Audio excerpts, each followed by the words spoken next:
আমার 3 ছেলে, ছোট ছেলে গত কয়েকদিন আগে তার 2 ছেলে ও 1 মেয়ে রেখে মৃত্যুবরণ করেছে, আল্লাহ রহম করুক।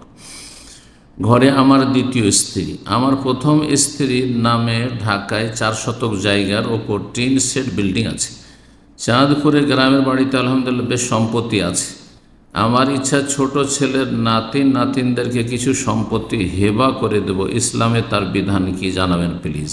হেবার ক্ষেত্রে শরীয়তের বিধান হচ্ছে, এটাকে হাদিসের ভাষায় হেবা বলা হয়েছে, আতিয়া দান বলা হয়েছে। যদি করেন তাহলে যত ওয়ারেসিনরা রয়েছে, উত্তরাধিকার রয়েছে, সবাইকে করতে হবে। হ্যাঁ, আপনি যখন আপনার পোতাপতিনকে বা ছেলে মেয়েদেরকে আপনি হেবা করবেন, এক ছেলে মেয়েদেরকে অন্য ছেলে মেয়েদের করলেন না, অন্য মেয়ের ছেলে মেয়েদের করলেন না,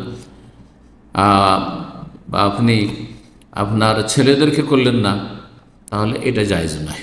তার নোমান বিন বশির রাদিয়াল্লাহু তাআলা আনহু থেকে বর্ণিত হাদিস রয়েছে যে তার পিতা বশির রাদিয়াল্লাহু তাআলা যখন নোমানের জন্ম হয়, তখন তার মা স্বামীকে খুব অনুরোধ করল, শক্ত করে ধরল যে আমার এই ছেলের জন্য কিছু হেবা করো, এবং এর জন্য সাক্ষী রাখা নবী করিম সাল্লাল্লাহু আলাইহি সাল্লামকে। সহিহ বুখারী মুসলিম হাদিস আছে। নবী করিম সাল্লাল্লাহু আলাইহি সাল্লামের কাছে বশির গেলেন, বলে ইয়া রাসূলুল্লাহ, ঘটনা এইরকম যে আমার স্ত্রী খুব আমাকে বলছে যে আমি যেন নোমানকে কিছু হেবা করি, আর এই সম্পদটা আমি দিতে চাইছি। নবী সাল্লাল্লাহু আলাইহি ওয়াসাল্লাম ইত্তাকুল্লাহ, আল্লাহকে ভয় করো, ওয়াদিলু বাইনা আওলাদিকুম, তোমাদের সন্ততিদের মাঝে তোমরা সুবিচার কায়েম করো, ইনসাফ প্রতিষ্ঠা করো।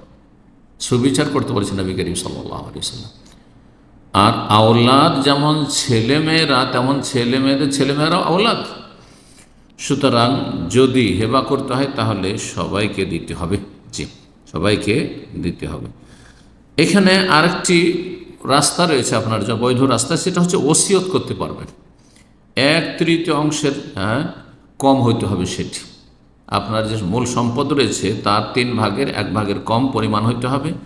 ওসিয়ত করা জায়েজ, ওসিয়ত করা জায়েজ। ওসিয়ত মানে আপনি আপনার জীবদ্দশায় আপনি লিখিত হয়ে দিয়ে যাবেন যে আমার ইন্তেকালের পরে আমার যে অমুক ছেলে মেয়েরা আছে তাদেরকে এতটা দিয়ে দিও, বা এই জমি জায়গাটা দিয়ে দিও।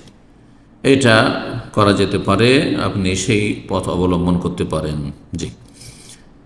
6 নম্বর, تذكر يوما كنت تعانق دمعة الفكر تناجي الله في صبر وترجو رحمة تسري